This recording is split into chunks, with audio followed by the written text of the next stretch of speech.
Magandang buhay, panibagong araw, panibagong recipe na naman ang ating may ibabahagi at ito ay magluluto tayo ng sapin-sapin. At maganda itong gawin negosyo kahit nasa bahay lang kayo.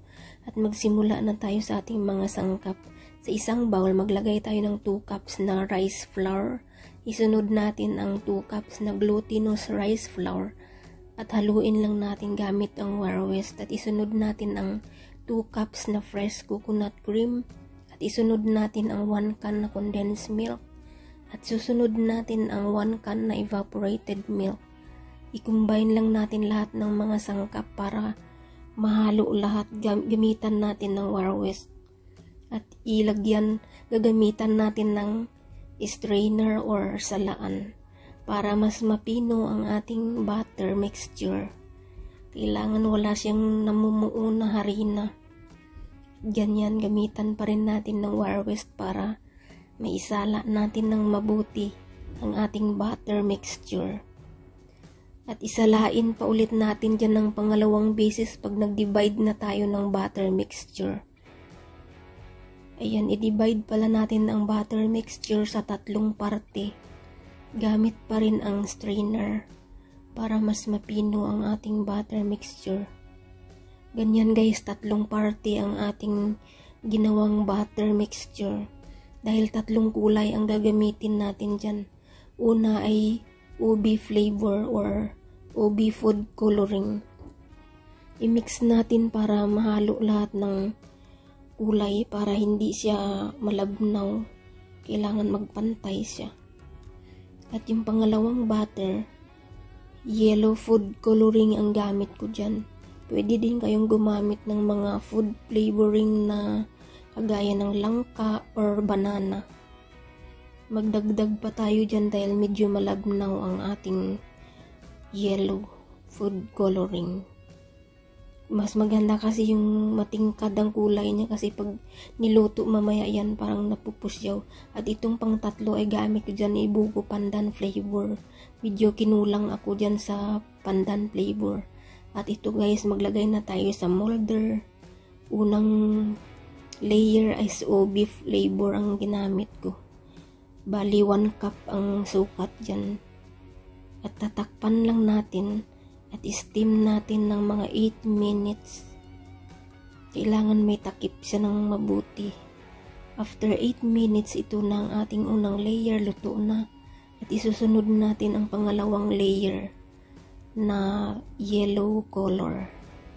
Bali 1 cup ang mixture ko dyan sa bawat layer para pantay ang ating sapin-sapin. Mas maganda tingnan pag pantay sila ng kulay ba. At after 8 minutes, ganyan na naman ang ating second layer. Luto na at ilagay na natin ang panghuli na ating pandan flavor. Yan, mga 1 cup ang ating butter mixture ang ginamit dyan. Bawat layer para pantay sila. Tatakpan lang natin at steam natin ng 8 minutes. After 8 minutes, ganyan na ang ating sapin-sapin, luto na. Tutusukin natin gamit ang toothpick. Pag wala nang dumidikit sa toothpick, ibig sabihin luto na. Tatanggalin na natin dyan sa steamer. Ilagay na natin dito sa table. At susunod, gagawa pala tayo ng pang-toppings natin. Sa isang kawali, naglagay ako ng 2 cups na fresh coconut cream or latik kung tawagin. Pero hindi latik ang gagamitin natin dyan kasi parang creamy na nilagyan natin ng panutsa. Ayan yung sugar na panutsa ang ginamit ko dyan na yung buo. Pwede din naman yung maskubado na sugar kung anong mayroon kayo. Ganyan, papakuluin lang natin sa mahinang apoy at hintayin lang natin na lumapot siya. Kasi lalapot din yan mamaya pagka once na lumamig na. At yan guys, tapos na ang ating pang toppings. At maglagay na tayo dito sa molder. Ito ilagay natin sa itaas ang ating creamy panutsa. Dito sa itaas ilagay lang natin ganyan, papantay lang natin gamit ang rubber scraper. Ayan ang pinaka-toppings natin. First time ko lang to ginawa guys dahil sabi ko i-try ko muna. Kaya ayan ang nagawa ko, bali apat lang na tub na 500 ml ba yan. Ayan, lalagyan natin ang pangalawang tub. Ganyan lang ang ating sapin-sapin. Madali lang pala siya gawin. Dahil first time ko nga yan lutuin.